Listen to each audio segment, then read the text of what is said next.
That just pumped me up.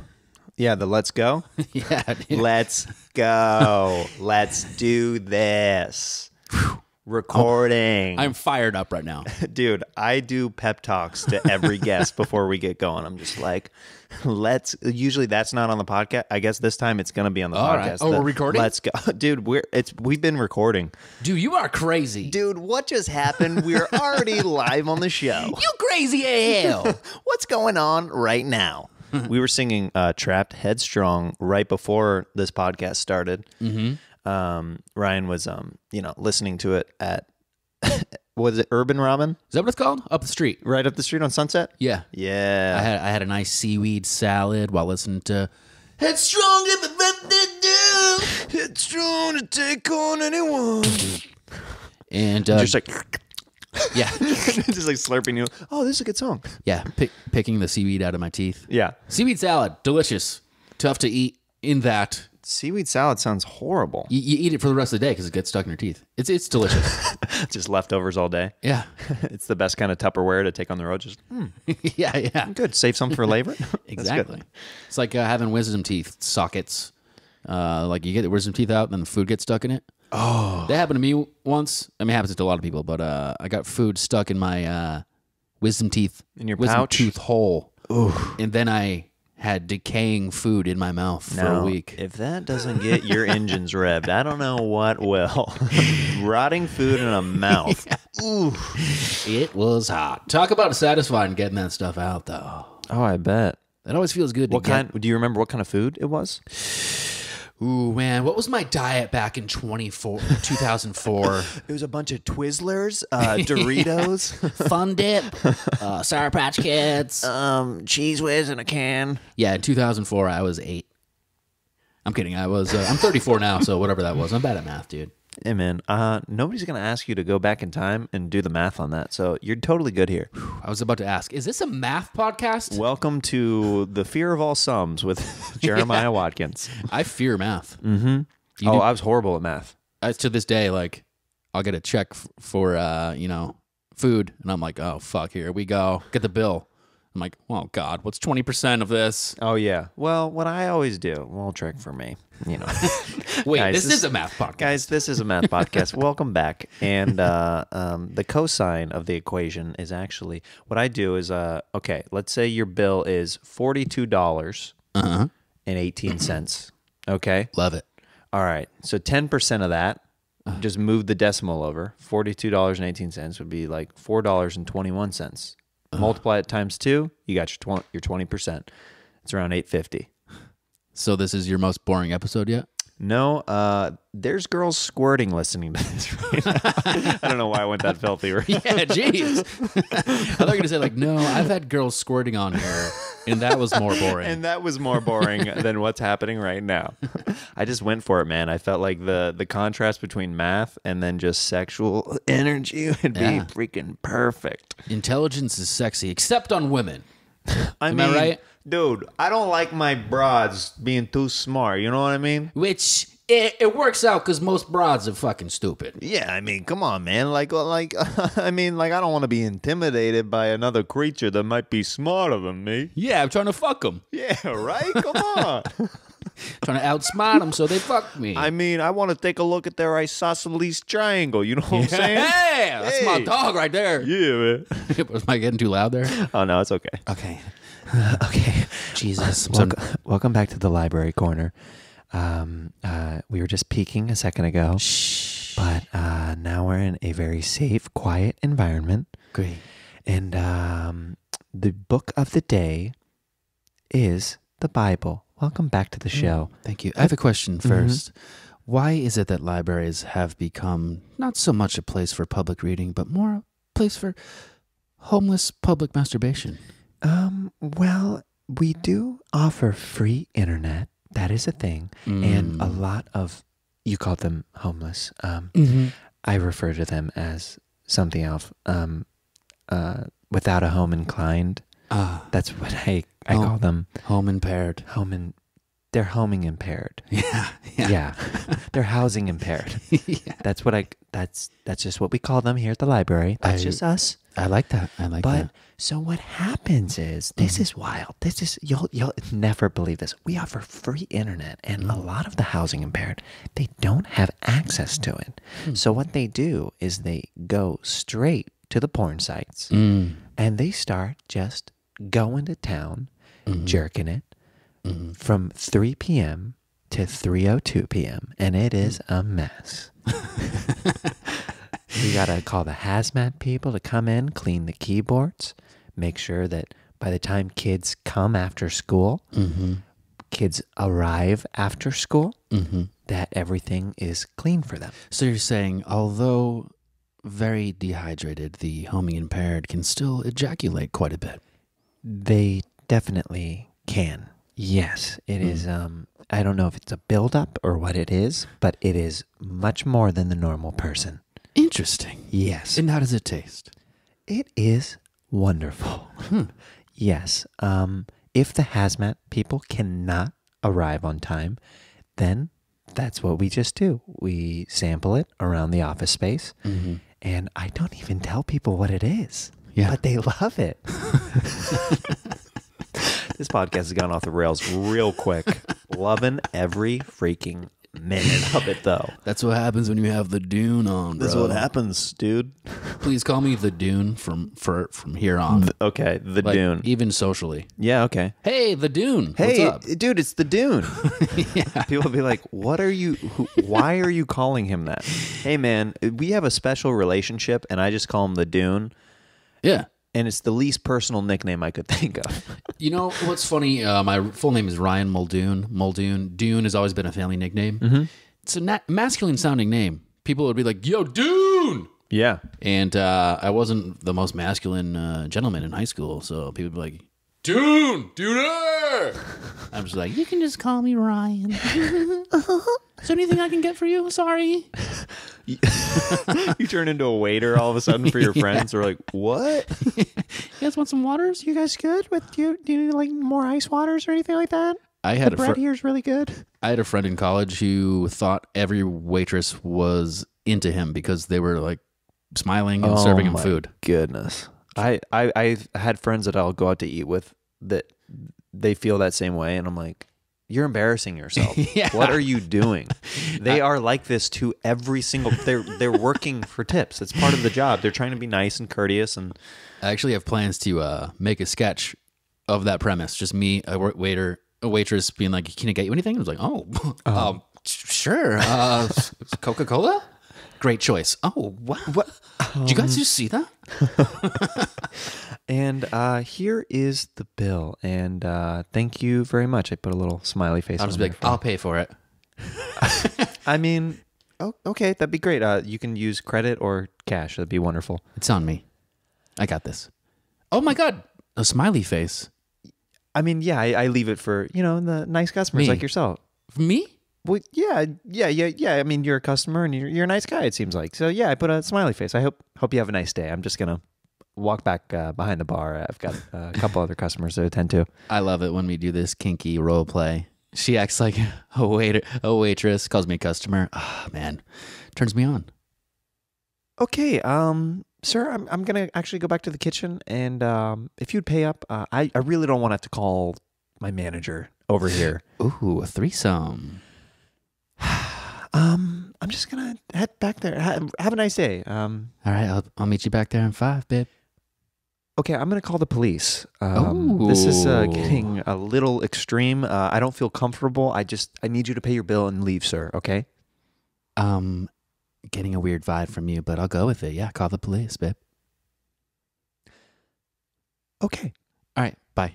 That was me just ending the bit. Credits. Or she's dead now. She's Okay. dead. Next sketch. Yeah. Yeah, Dude, we are so good at improv. Man, it was freaking great, dude.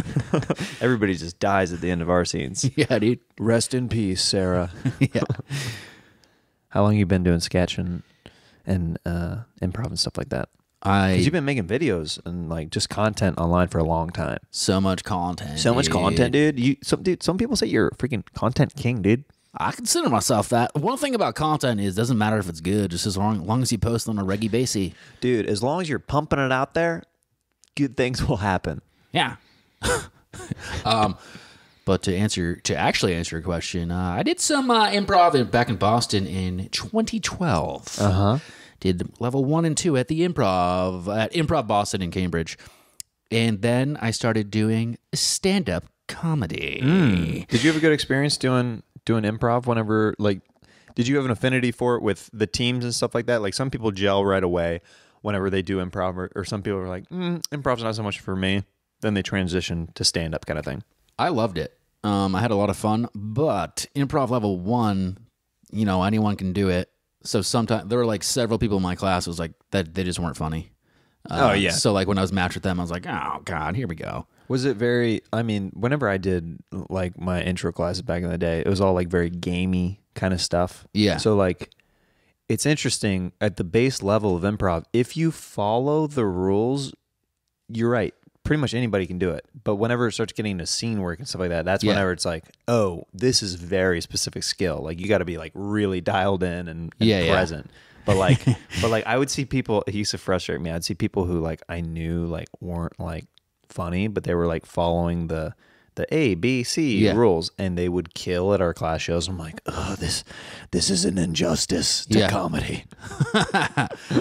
Get out of the class, quit. You know what, lawyer? Get out of here, okay? You're not taking this class seriously. Improv is my life. Yeah, you sound like Peter from Family Guy. Peter.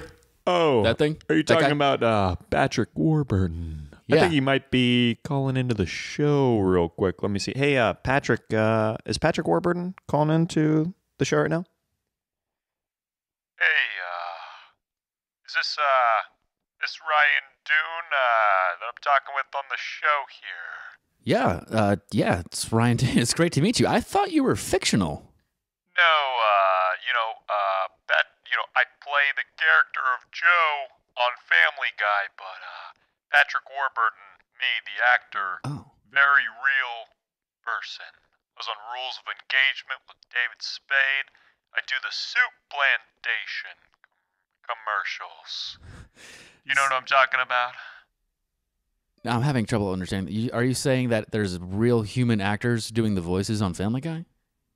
Wait a second. Did you think for 1 second that cartoons, animated characters, were not voiced by human people? You thought they existed in a world, or perhaps a league of their own? Good movie. Yeah. I thought cartoons were imaginary, but everyone just believed in them. Like Santa Claus or the Tooth Fairy? Come on, man. How old are you, dude? I'm 34, but something happened in my childhood, so kind of got stuck as an 8-year-old. Oh, you got stuck. That's why you think cartoons are real. I get it. Wait. I think we have Peter Griffin calling in. All right, Let's go ahead and take it. Is Peter? Yeah, I see that Peter Griffin is actually calling into the show right now. Hello, Peter. Yeah, hi, how are you? It's Peter Griffin. Peter, doing well. Hey, Peter, doing real well. How are you? Hey, it's my buddy Joe. Is that his name, Joe? Oh, yeah. Okay. Yeah, it's my buddy Joe. How are you, Joe? Doing quite well, Peter. Big fan of Jeremiah Wonders. I can see why we're both calling into the show right now. Absolutely, me too. Ry Doon isn't very well-versed in this impression, so he's doing his best, but he's not doing very well. I think he's doing great, Oh, okay. Well, thank you, Jeremiah. Fuck you, Ry. Peter. What? That was disrespectful. All right, that was my Peter Griffin. All right, Peter and I got to get back to the bar. Got to kick back some drinks real quick, but we're going to be signing off. But the reason why we called in really was to say that cartoons, I play a character named Joe on Family Guy. And I play Peter. Yeah, that's Seth MacFarlane, who's voices that, but he's just locked in, staying in his character right now. So, Seth, do you want to say anything? You want to, come behind the curtain or tell him really how it is? Hey, Seth, come on out here. Hey, it's Seth MacFarlane. How are you? Hey, that's the Seth I know. I mean, what's great about me for Joe is I don't have to stretch at all. I'm just myself. Right, yeah, that's one of the best parts about playing Brian, and I relate most to the character of Brian. I like to overdrink. I'm very cynical. I'm very smart, and I sing Broadway. Maybe not Broadway, but musicals for sure. Joe, Cleveland is here, actually. Cleveland! Get out of here. Oh, hey, Joe. I think we have 2 Clevelands calling in right now. That's impossible. I don't know. Hello?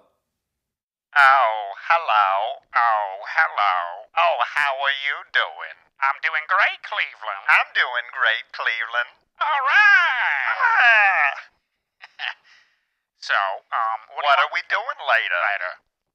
I think we should go to the clam. The Quahog Clam. The Quahog Clam. That local bar that we always go to. I love drinking there.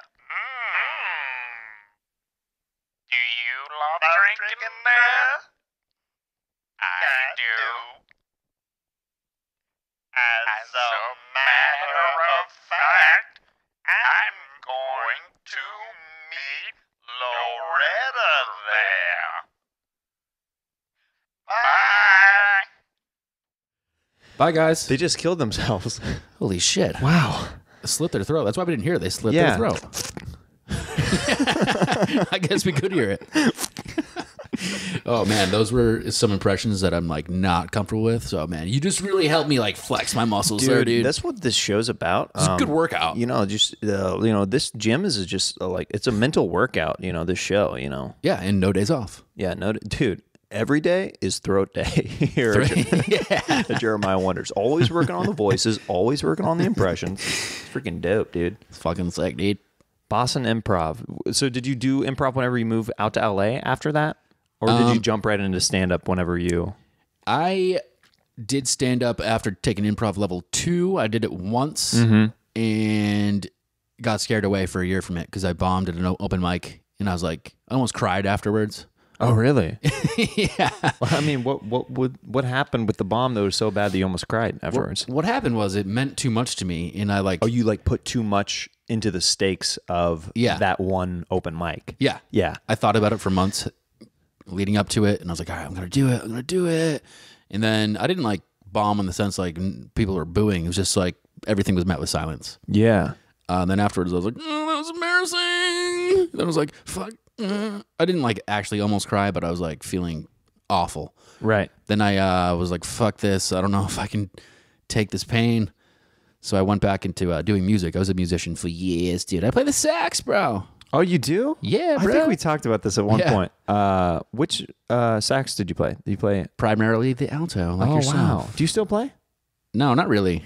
Do you still own a sax out here in LA? I do. I have an alto and a tenor. Wow. Oh, man. Move over, Jeremiah Watkins. Uh-oh, there's another sax comic in town. The Doon. The Doon. But, Jeremiah and the Doon in the mornings. Yeah. 2 saxophones playing 2 different songs at the same time. Wait, what? Does it sound horrible? Yes, it does, but they plow through. Is it abrasive? Indeed. So yeah, then I went back into playing music, singing and beatboxing and playing the saxophone. And then in November 2013, I went back into stand-up and I did well. And I was like, fuck it, I just need to not care, I guess, and embrace the bomb. You mentioned beatboxing. You had been doing that, like that's like a thing that you were doing, like that. Yeah. Ever since high school, I was in a band with some friends in high school, and in between sets at live shows, I would do a solo beatbox act. So what kind of band was this? Because I'm very interested to know about this. Because it sounds like you're a very musical guy. Beatboxing, sax. You're in a band in high school, and I'm mediocre at all of them. So. Well, buckle the fuck up, dude, because I'm about to tell you about this fucking band, bro. Sorry. Okay. Well, sorry. Dude, I don't know. That got really aggressive. It's almost like you like teleported back to high school, like the former guy that you used to be. Well, I would have had a high-pitched voice, but I had a falling out with the band. Here's the story of the band. The band was... Band name. Go. Cardoza. Okay, that gives a lot of context. Continue. Yeah. We couldn't think of a cool name, so our bass player barely spoke, so we thought it'd be funny to name it his last name, which is Cardoza, Ben Cardoza. And we were kind of a jam band. Hope you don't mind. Heavy influence from Dave Matthews Band. Sorry, everybody. It's cool to hate Dave. So I played the saxophone in that. That was good to learn. Like, we covered a ton of Dave Matthews Band songs, and those are very difficult songs. Yeah, those are complex. Yeah, so it was It would take me a while probably to, whenever I review music, because sometimes we have to like cover songs for the Comedy Jam. Certain songs right away I can just play them, like I'll listen to it and I'll just like get it down or transcribe it real quick. But some songs I have to like pause it and like listen to it so many times. I'm like, there's so much going on here. Yeah, it was tough stuff. And we wrote our own songs too, but it sounded just like Dave Matthews Band. But yeah.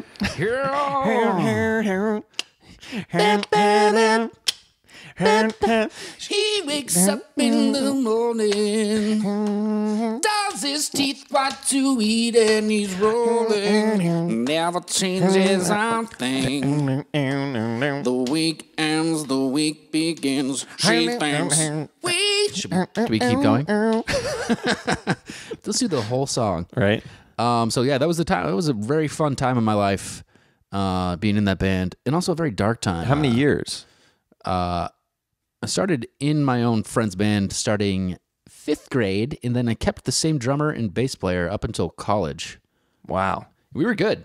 We were like getting gigs in like Boston and New York, selling tickets. We weren't like famous or anything, but like we were good. If you were selling tickets at that age, that's pretty freaking good. Yeah, I guess so. We like the singer didn't have a good voice, just like Dave Matthews Band. Oh, burn Dave Matthews from Dave Matthews Band. Now he's a good singer. I don't like the tone. I don't like his tone, but I don't listen to his music for his voice. That sounded, I don't know why, but it sounded like very like Australian or I don't like his tone. I don't like his tone. I don't like it one bit. He's got a new album out, and I like it. You like it? I do. Wait a second. Is this one of the water bottle boys? Yes, right. I'm a water bottle boy. Oh my God. I'm one of Ry Doon's characters. Wait a second. What? How long have you known Ry Doon? His whole life. Although I didn't come out of Ry Doon until like 2 years ago. I was fucking around with my mate Vincent Marcus. Oh, I like that guy. Right, he's really funny. And we were just talking in this voice, and we're like, hey, this is fun, right? And well, what are some fun words for this voice? Water. Also bottle. Combine the two. Water bottle. Yeah, I love doing that voice. That's a fun one. That's one of your characters that I follow that are, it's just a lot of fun to watch. We were talking about like the walk that you do actually pains you because it's like so like rigid and quick. Yeah, I do some intense physical comedy with that character, and it's funny. And my wig shakes around a lot. I started that walk just because I noticed the action of the wig, and I was like, oh, it's like it's all over the place. But it fucking hurts, and like I break a sweat immediately. And shooting in LA, I'm just shooting out in the street. The last time we did a video, cars kept on driving by. I'm getting angry. Oh yeah, because like it's ruining takes. You're like, this is killing. This walk is. Yeah, I need to go back to doing my Instagram gym workouts. Yeah, dude. No days off. But yeah, you should see me like in a like joyful character being wacky, and then a car drives by and I break. I'm like, what the fuck? Come on, can we just get this or what? And I also do a character, Kathy, female character. I'll break that character and then just be like, all right, you guys want to get some food? But I'm like still dressed like a woman. Is that the lipstick one? No, that's Alex. Kathy is 46 years old, twice divorced. She likes to go to the Cheesecake Factory and drink margaritas. It's based on my dad's ex-wife named Kathy. Wow. Should have changed the name. I've got a song coming out on the Reagan Watkins album that Pat and I are putting out. It's called Stepdad, and we didn't change the name of my mom's husband. Yeah. So it's Robbie. It's gonna be on the album. I told my mom last night, and she's like, "We'll talk about this later." Oh yeah, that's funny. Robbie, that's a youthful name. Is he 7? Mm-mm. No, he's a man. He's a man that my mom married. Nice. Is he a good guy or? Yeah. Okay. Yeah. Do you make fun of him in the song? No, it's more about the situation of like just the relationship of meet like of a stepdad. It's more of a general thing. Okay, gotcha. Like of a relationship of a guy who's like becoming a stepdad who has to meet the son of the mom. Right. Yikes. Yeah. Which would Awkward. be me in the song. Okay. Yeah. Yeah. Yeah, I've never had a stepdad. My mom, after the divorce, she never got married again. So if you're interested in divorcing your wife, my mom. Ryan's mom is hot and on the market. She is looking to fuck. Jeremiah and the Dune in the morning. Yeah. Next up, I'm going to be marrying Ryan's mom. Yeah. Jeremiah gets hitched with the Dune. Jeremiah Dunekins? What? Hi, brother. Huh? Yeah, she's cool. My mom's the reason I became a comedian. Oh, yeah? She's cool, but she's cray. That girl's straight up cray. Yeah, for real, though. That is cray. That is cray. That What shit- you yeah. order? Wait a second. I think there's this thing that happens like whenever I sing the N-words in Paris song on this podcast, Jay-Z sometimes calls in to the show. Oh. And I think, That's you know awesome. what? I think Hove is actually calling in Oh, my God. right now to the show. Yeah. Hello? Yeah. Is this Jay-Z? It's your boy.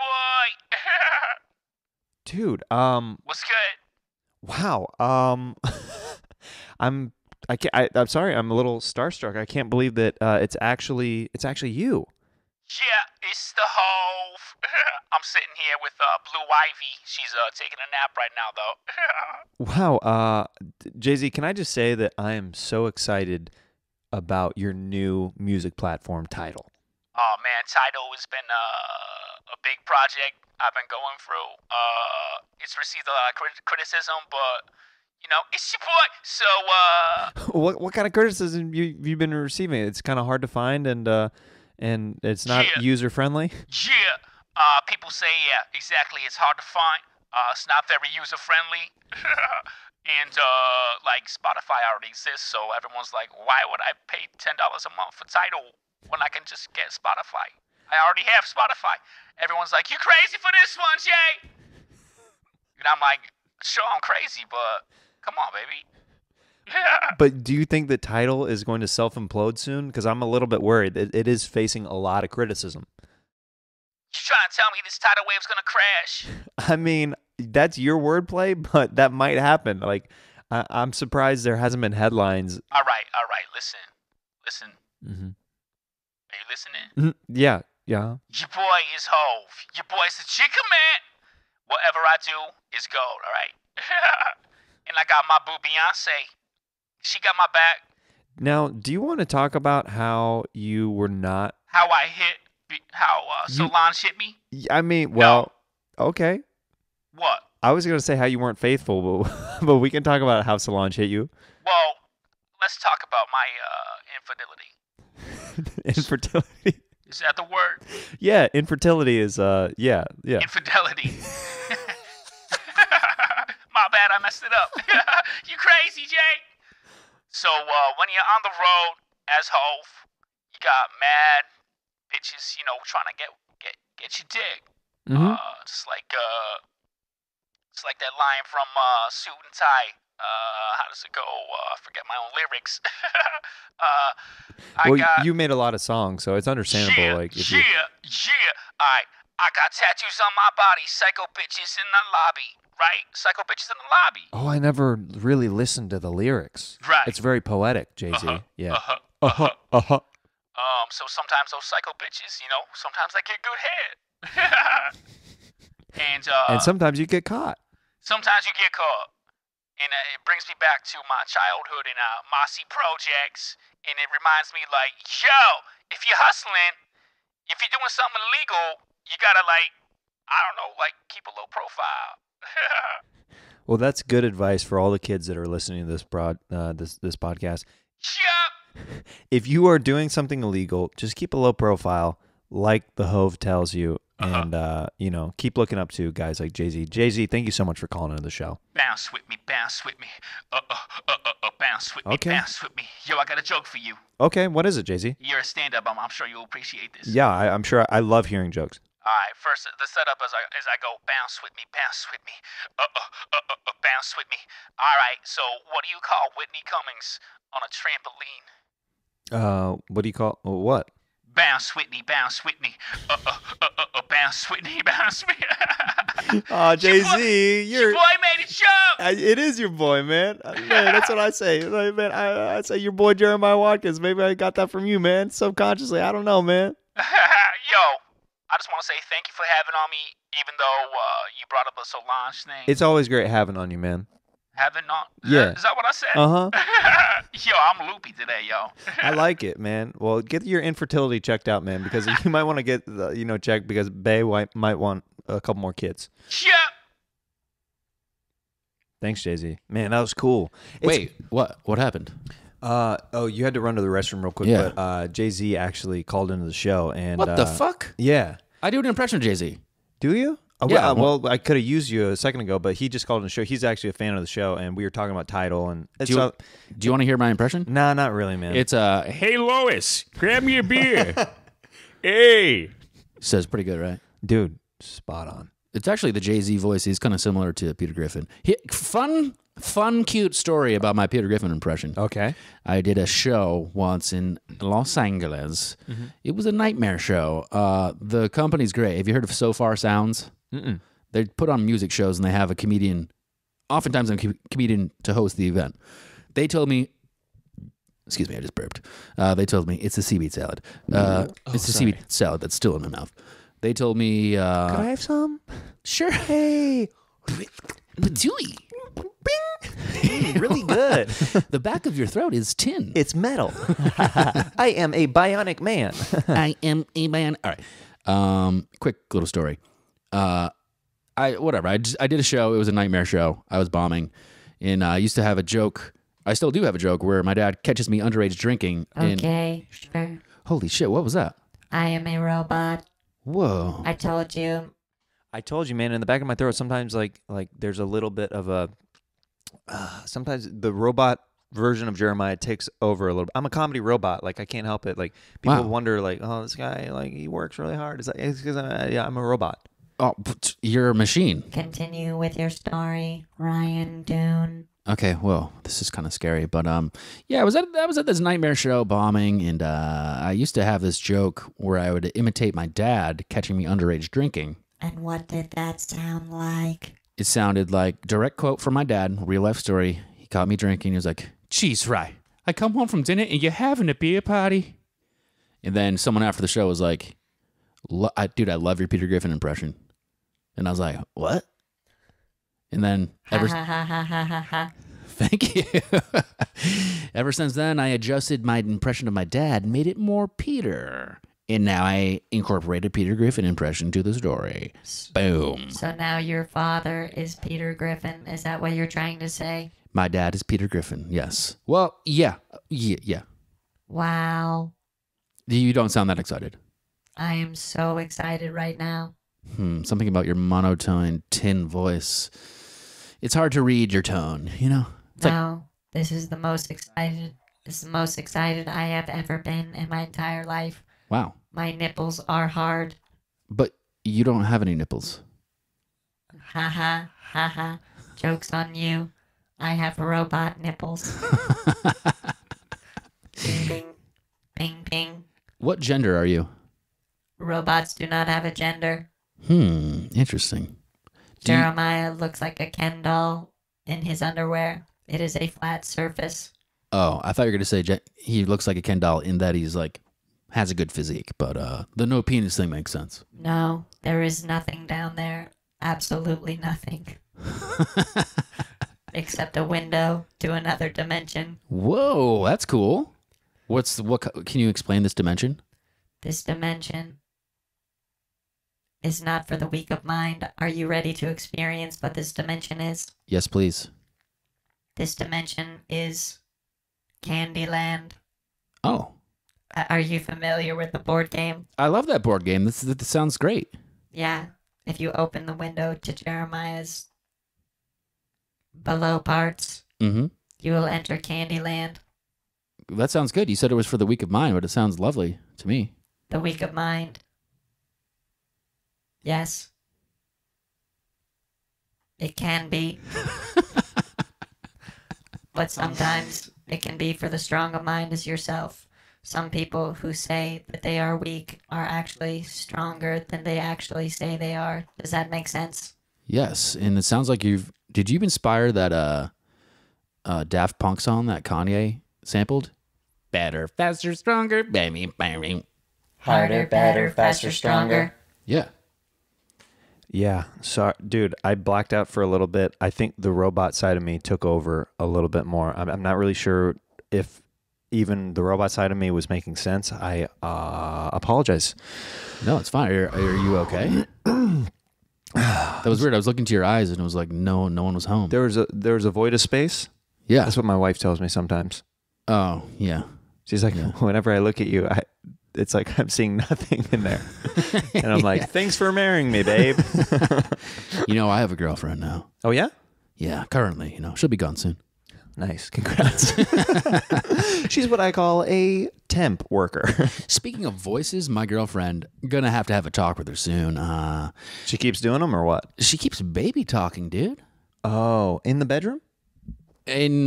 Or just all like, the time. Hi, Ryan. How are you? Oh. Like all the time. And you're like, please.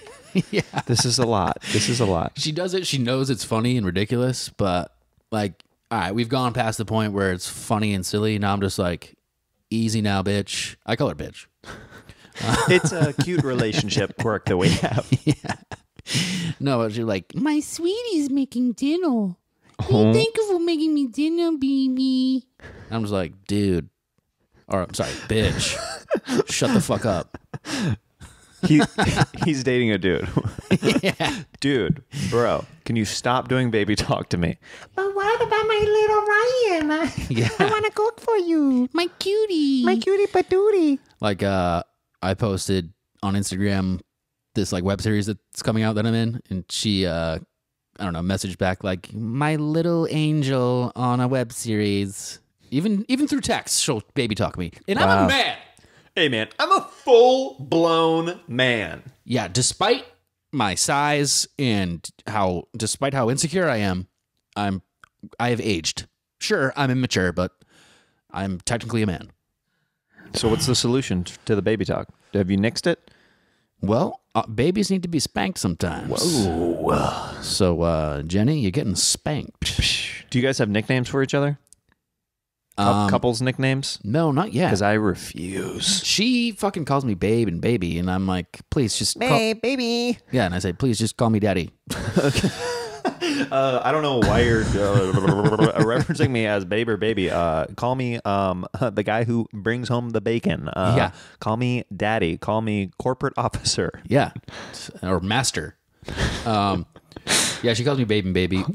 Dark Lord Sith. I will take any of these. Yeah, or like Donatello. Can call me a Ninja Turtle. Vakeman, Ghostbusters. Oh, that's what you bit by Master Splinter. yeah. Okay, cool. That makes sense. But no, she calls me babe and baby, and I call her fucking Jenny. I call her babe every once in a while. Jenny. But yeah, we have a good relationship so far. But like I said, she'll be gone soon. Nice, dude. Well, let's get into this next segment. Sure. Pizza party. Ooh.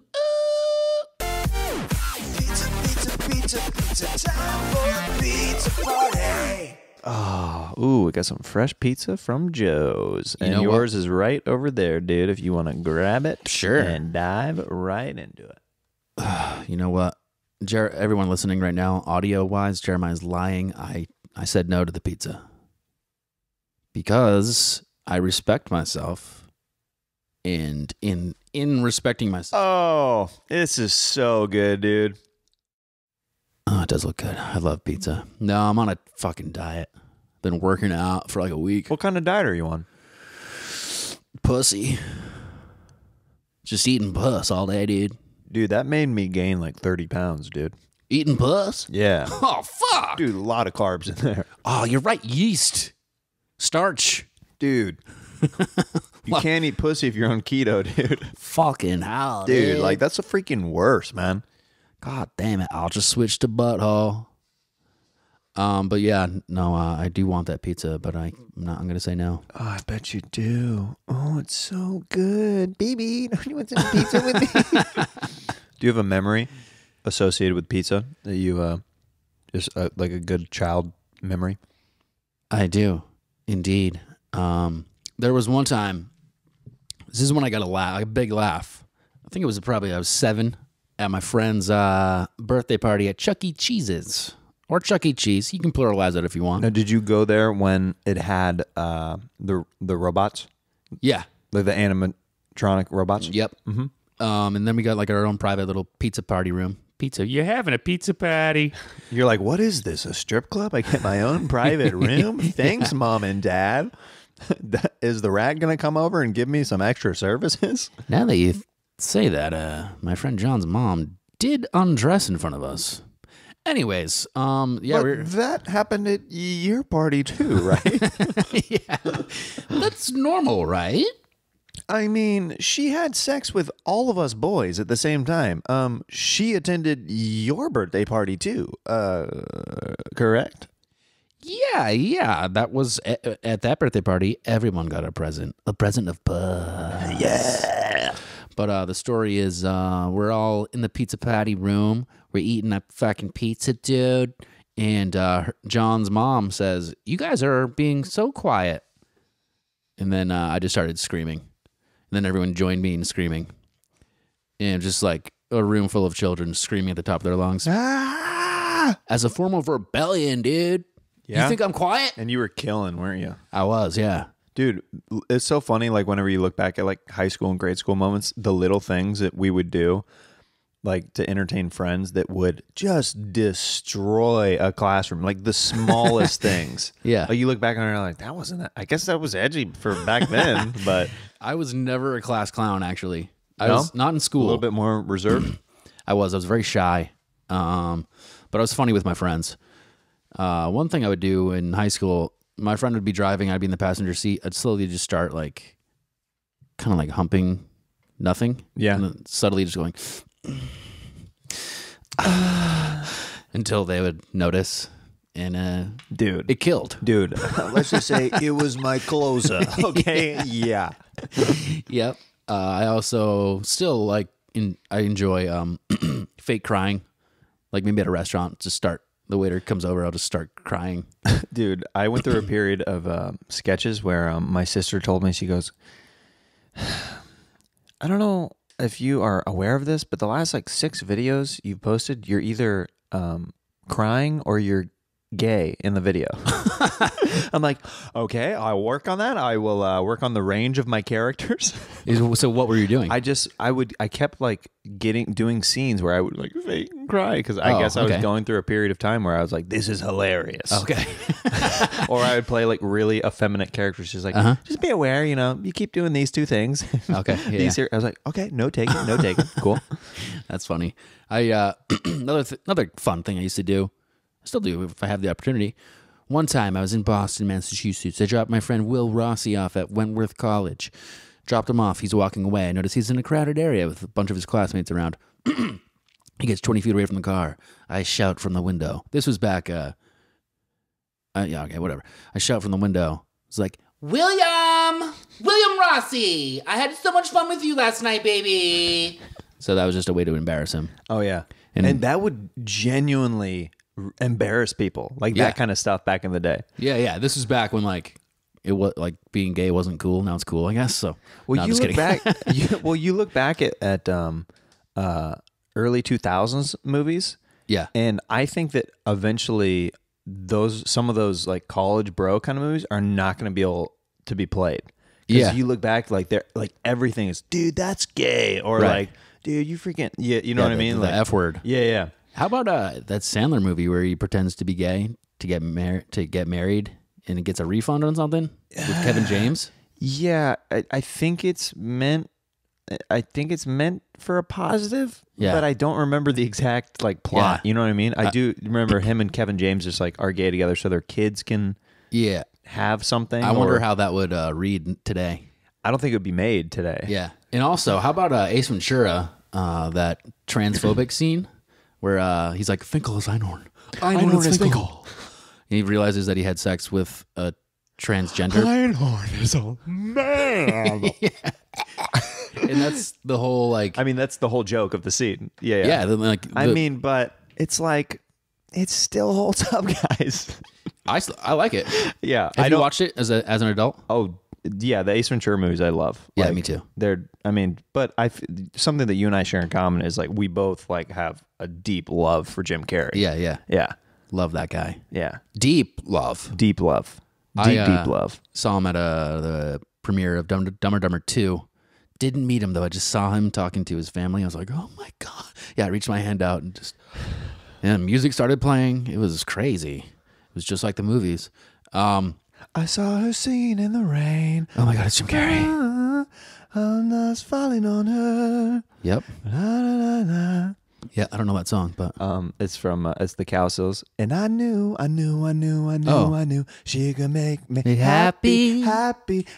She could make me happy. Flowers in her hair. That's from, Dumb and Dumber. Oh, flowers everywhere. Oh, I love the flower girl. And then the whole thing. Yeah. But yeah, that's what made me think of that. Yep, love that guy. Good guy. I saw him at Alrighty the, then. Oh, that's how I made friends in 8th grade. As I would do the singing "Alrighty Then" from Ace Ventura 2. The singing one? Oh, you know that Yeah. whole thing. Like people would be like, "How is this guy doing this?" Alrighty then. Yeah. I saw la mia. Good fucking stuff. When I first discovered him, I was like, what is this? Oh, your mind's blown. Just Yeah. literally just. I saw him at the Comedy Store for Mitzi Shore's memorial. Didn't meet him because there's people who are like coming up to Right. him, and I was like, "This isn't right." You Like, want but- to meet him. You want to get to know him organically. You know what yeah, I mean? there's a couple people who really like went out their way to stop him and take a picture, and I was like, "This is like a memorial. It's kind of a weird place to do this." Like, Yeah, I agree. I'd rather. Hopefully, it happens organically, but you never know. Yeah, hopefully someone else dies. Oh, Yeah. wait. Maybe that was rude of me to say. I don't know, but yeah, Jim Carrey. I have memory of going to my mom. I was like, Mom, this is like Jim Carrey. He's like, oh, I know him. And my mom had a mental illness. Still does, but I would make her laugh. I'd cheer her up with Ace Ventura impressions. And that is a big reason why he means the world to me, baby girl. Alrighty then. Oh, you're doing your Peter Griffin impression again. That was Jay-Z. Nah, man, I don't know. It was my dad. Okay, let's get into this next segment called Sure. Fanning Out. Fanning out. Questions from fans. Fanning out? Fanning Out. Okay. I reached out to people on Instagram Hell yeah. and said, if you could ask Ry Doon any question, what would it be? First question comes Shoot. from at Revelit's Finest. What's your worst grade school insult that you remember? Anybody say something about you, or did you burn somebody with something? I guess that's what the question refers to. Let's see. And if you can't think, I'll just... I got it. Okay, I was here at it is. a lunch table, 1993, fourth grade. Mm-hmm. Mark Gaspar was laughing at me for some reason. I think maybe I said something stupid, then Mark Gaspar, fucking asshole. He was like, you're so stupid, you think Dr. Dre's your psychologist. And I was like, I don't even know who Dr. Dre is, so there. Then everyone's like, oh, he doesn't know who Dr. Dre is. Just slaughtering. And I was like, what? I don't like rap. So that was bad. And then in preschool, I remember this. It was probably fucking... Doesn't it feel bad to, like, in grade school, whenever you feel like you're on the outside of something? Yeah. That's what I felt like whenever people were watching Chappelle's show. Whenever I got to 8th grade, they kept these kids kept quoting Chappelle's show, and I was Yeah. like, "What is this show that I keep hearing about?" And I had to like watch. I had to go home and like find it and like Yeah. And where'd you I grow could- up? In Kansas. Kansas. Oh, all right. But I switched from in 8th grade. I started going to public school. So before that, I didn't watch Comedy Central or anything like that. Gotcha. Yeah.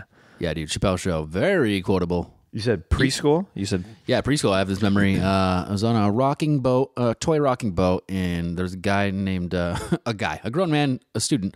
A kid named Owen, And I'm rocking on the boat with my friends. Then I started saying, Owen is stupid. Owen is stupid. And it really hurt his feelings.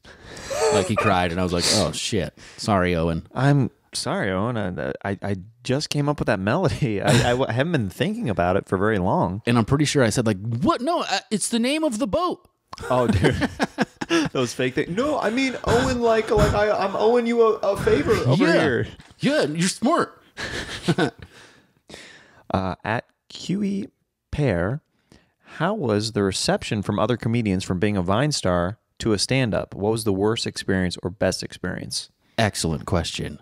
Most of the experiences were in my head, I think. I had a kind of a complex, is that the right word? I assumed a lot of comedians didn't like me because I assumed that they thought that I started stand-up because of Vine. But I started stand-up before Vine came out. So right. I was always feeling defensive of that. And I'd get like made fun of a little bit, mostly by the open mic crowd. It's because everyone's so insecure and scared. Dude. And mean. Well, everybody's, insecure is the main thing. Yeah.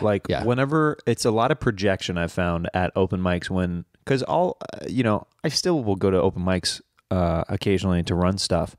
And I'll throw in a joke that I know that works every once in a while to gauge where the mic is at. Yeah. And if it's just kind of like, this is like, okay, well, these people, like whoever's at this mic right now is just not happy. Right. I'm just like, I can't gauge. I just need to literally talk into a microphone in front of people to get it out. And that's how that's the only way I can look at some of these open mics. Uh-huh. And then, I just get weird remarks or just like weird tone of voice. Like a comedian in New York, I don't know his name. So maybe I'm an asshole. But he's like, hey, dude, yeah, I used to follow you on Vine. I was like, oh, this is when Vine was still out. I was like, oh, cool. I was like, yeah, but like your stuff like was funny, but then like, I don't know, dude. So I unfollowed you. So I was like, all right. Yeah.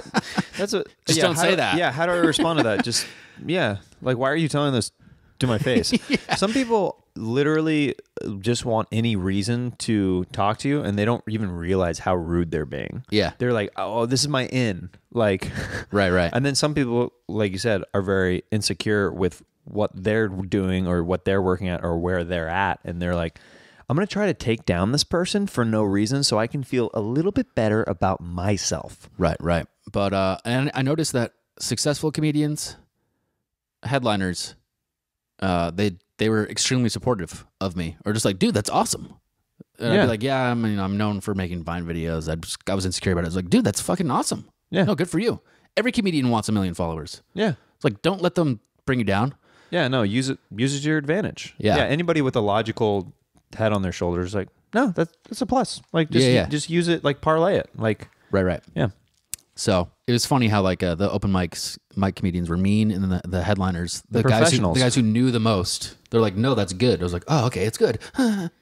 Yeah, well, I have gone through a similar but different thing with certain shows over the years where a lot of people still do not really know me for my stand-up specifically because I do like characters and I do different things on different people's shows, like a lot of ensemble shows. Right. And I like for a while I was kind of like, like I would try not to have a chip on my shoulder about it, but like it's sometimes hard because you're like, I want people to know that I'm a stand-up, like that's my thing. Yeah. And I had like some professionals and like people who I look up to be like, dude, people will come around to your stand-up. It's almost better that like they find that later because you'll only keep getting better at stand-up. If they find that later, you're just going to be stronger and stronger by the time they come around. So it's almost good that people are coming to know you from these other shows. I was like, all right, that's a good way to look at it. Yeah. And it was scary for me having so many followers right in my first year of stand-up because like I'd be open mics in Boston sucking. And college kids would walk in and be like, "Oh shit, it's Ry Doon." Oh, and then that's it'd be hard. Yeah. So I think it stunted my growth as a comedian because I didn't feel as free to like just fail. experiment and fail. Fail's a huge thing. So I was like, "Fuck!" I was like, "Is there any non-comedians at this open mic?" And like even comedians would start filming me at open mics. They'd like, "Don't film me, please. I don't need the world knowing I'm not funny." Yeah, like let me work on this just like you're doing it in like this weird coffee shop. Right. So that was flattering, but probably detrimental to my growth at the time. Mm-hmm. And I do wish I'm 5 years into stand up now. I'm good at it now. I'm not great. I don't think most people at 5 years aren't, but I'm good enough to where like I'm ready for people to see me. So I wish like if Vine came out now and I got 4 million followers, I'd be like, come see me live at this club, and I'd be selling out. Right. And I'd be funny. So I used to sell out back in the early Vine days, but I wasn't ready for those shows. So I wouldn't promote shows. Yeah, it's hard because people would come. Yeah, it's scary. And then then you owe it to people who are paying tickets to give them a certain quality show. And then you're like, it's what happens with I feel like sometimes whenever people get like they blow up from a reality TV credit, like in America's Got Talent or something, it sometimes happens where they have a great 10 minutes that they showcase over the time on the show.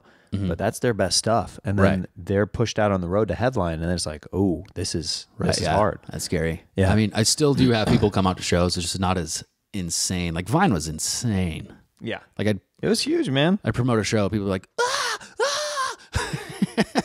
literally, they're screaming, bleeding out of their eyes. And I would just dab them with tissues and be like, it's gonna be okay. Everything's gonna be all right. Scotty.woo, what's your favorite muffin? Ooh, great question. Glad you asked. My favorite muffin is I go for blueberry. And I like the top of the muffin, just like the Seinfeld episode, top of the muffin to you. Tops of muffins, the best. Haven't had a muffin in a dog's age. Ooh, and that's 7 years. Well, luckily for me, my dog died at 3 months. Ooh, that's 21 months. Yeah, it is. So yeah, I'm going to say blueberry. Perfect, dude. Perfect. This goes along with the other question a little bit, but at Alex Avery 1, what's the biggest challenge moving from something like Vine, where you have to grab somebody's attention for 5 seconds, to something longer form like stand up, where you have to like grow bits into an act? Like how difficult is that? Probably just as difficult as it is for any comedian. You suck when you first start, or I did. I mean, I was good. Like you could tell, like, all right, I can do this, but I suck. It's just generally difficult, as you know. Yeah, I didn't know how to write a joke when I first started. I'd just get up on the mic and be like, I have some ideas. Let's see if any of this works. But it's amazing how much more difficult stand-up is than making Vine videos, or even like Instagram skits, as they call them. I call them sketches because I have some self-respect. Dude, I feel like skits is such a derogatory term. Oh, how's your little skit doing, huh? I know. Is it good? Are you still doing skits out in L.A.? I'm just like, it's not. That's exactly how I feel. Oh, dude, it feels like such like a put down. But it's it's industry standard. If it's standard in the community of Instagrammers who are often very talented, but some of them are just, they can't write and they can't act. But whatever, I don't want to go there. Okay, Let's not get into that. I have respect for my community in both stand up and Instagram, but only stand up and Instagram. And whoops. But yeah, over time your stand up bits get longer and stronger. That makes sense. Stronger, faster, beaming. Oh, clicking the mic. Hello. Oh, hey. Harder, better, faster, strong. Don't let me black out again. Come. All right. Harder, better, faster, stronger. Ryan Doon. Ryan Doon on the podcast at noon and noon. Feeling good and feeling right. Got a feeling in my side. I don't know what I'm gonna do tonight, but later in the afternoon I'm gonna grab a side. I'm gonna grab a punch to the face. Spray your ass with mace. Go outside to my happy place. Ryan Doon beatboxing on the track. No, you cannot think this is whack. This is dope. I'm gonna go hang myself with a rope. Wait, what was that last part that you just said? Your eyes were a vacant space again. Man, are you okay? Yeah, there was a pretty dark last line, I think, that my robot version said of myself. Yeah, that robot, he's got a dark mind, as you said. I would riff on this, but I didn't hear what you said. So. I think... Let's get into this final segment, Sax Talk. All right. Sax talk. All right, buddy. I'm going to play some sweet, sweet saxophone underneath you while you tell a story of a sexual encounter. All right.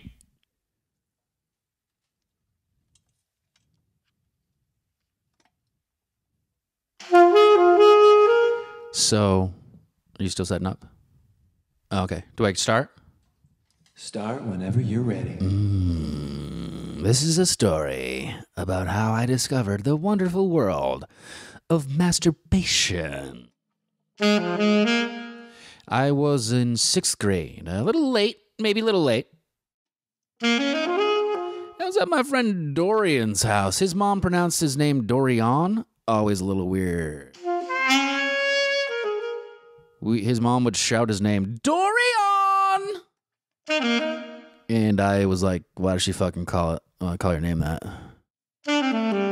Anyways, back to masturbating. I was talking to Dorian, and he brought up he's like, have you ever jerked off? And I was like, no, what's that? And he said, it's like when you like tug on your dick until you come. And I was like, where are we going? Help! And then he just pretty much showed me how to do it. He didn't jerk off in front of me, but he, mimicked it. What do they call that in stand-up? Act out. He didn't act out. Space work. There we go. And then he went to bed. On his bed, I'm on his floor. And that's when I jerked off for the first time, right next to Dorian. And guess what? I was prepubescent, shooting blanks. My dick just went just like that. And ever since then, I was like, holy shit, this is an amazing thing in life. And there was one time I was doing an outline for a history class, and it was taking me forever, and I thought to myself, well, at least masturbation exists. And I've been jerking off ever since.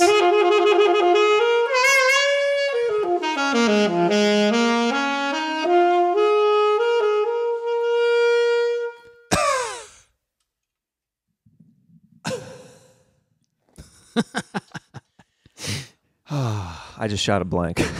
Yeah, me too, bro. Oh, there it goes again. Oh, wow! So you jerked off next to your friend. That's a saxy story right there. That is a very sexy. And tell you what, Dorian, very good-looking guy, but not back then. Easy now. Not back then.